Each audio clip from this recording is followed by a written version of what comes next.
Adventist History CarTalks number 14 with Pastor Kevin Morgan. I got a message today from someone who believes that he is doing God's work, and he contacted me about Ellen White. His concern was about the green cord, as if anytime you mention something that is even vaguely similar to something that is used in an occultic way or that has some minimal resemblance to something that Joseph Smith talked about, and I haven't gotten any reference from the one who thinks that it's something that has to do with Joseph Smith, but I think he was thinking of another vision and not the green cord. That's a different person.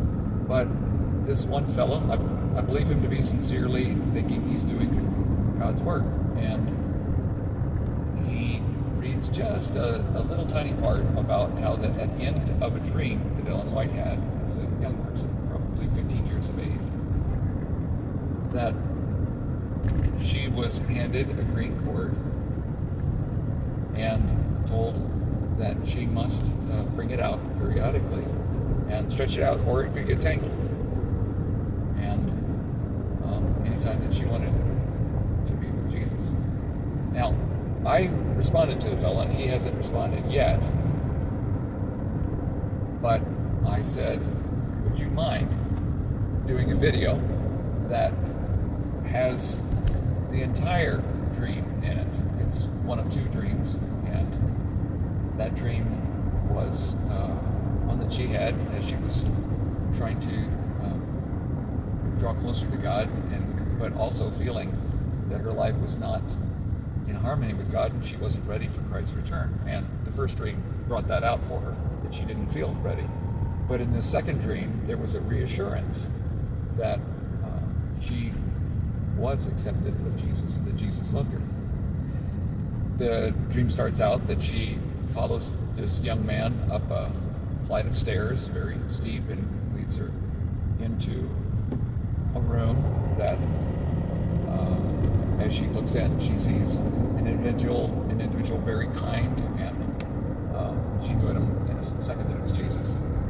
And she fades away in his presence, and then when she comes to, he's there, still smiling, and he puts his hand on her head, and he says, "Don't be afraid." And she leaves the room and is handed this green cord, which she says, in describing the account, which is the first time she writes about it is in 1860, so it's many, many years later.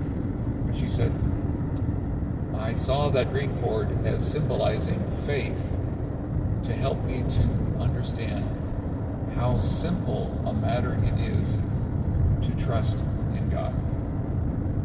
Now, for whatever usages that green cords can be made by the occult, I don't know of any of them that are trying to teach the lesson. It's simple to trust in Jesus.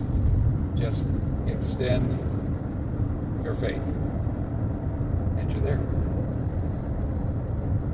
So I don't know what he wants to make of it. We'll see how he responds. But the whole dream was one that helped her to understand how simple faith can be, and reaching out to God does not take any great effort. It just takes the response of faith.